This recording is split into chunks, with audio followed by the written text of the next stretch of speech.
Well, let's stay with that story for the time being. Colin Clarke is a senior research fellow at the Soufan Center for Global Security and Foreign Policy. He was also an advisor to H.R. McMaster, the former US National Security Advisor. He joins us now from Pittsburgh in Pennsylvania. Mr. Clarke, thank you very much for being with us. Now, many may have anticipated an advance by the Taliban and some gains by the Taliban when US troops withdrew. But this has been rapid. They've taken city after city after city. Why has it been so fast? Well, to start with, they've been preparing, laying the groundwork for the last 2 decades.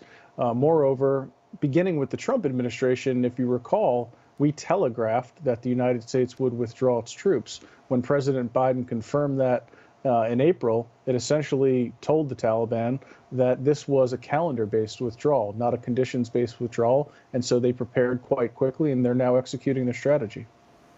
What about Kabul? They're now about an hour's drive away from the capital. Is it inevitable that Kabul will fall to the Taliban?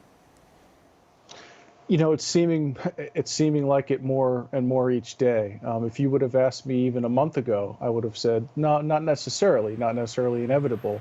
And something still may prevent it from being sacked.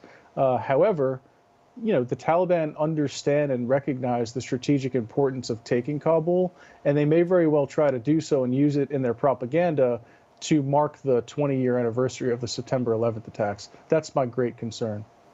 Joe Biden has publicly said that he has no regrets with withdrawing US troops from the country. But behind closed doors in Washington, is there a feeling that this was premature or badly managed? I mean, there has to be, right? Even the most staunch supporters of the withdrawal at this point, I think, if they were being honest, would have to admit that this has been poorly managed, not only in its execution, but in the way that the administration has communicated its strategy, or in this case, lack thereof, to the broader American public, to U.S. allies. It seems very inchoate. It seems very hasty and abrupt.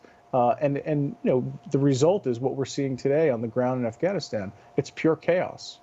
If the Taliban do eventually gain full control of the country, what can the West do to stop Afghanistan becoming a hotbed for radicalization and potentially lead to another 9/11?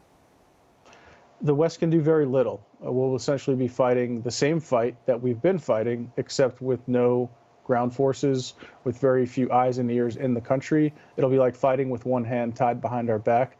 If the Taliban does take Afghanistan, which again is seeming more and more likely, I have no doubt that Al-Qaeda, Haqqani Network, all sorts of other jihadist groups in the broader region will rebuild their networks and will begin seeking to launch external operations, not only in the region, but also against the West.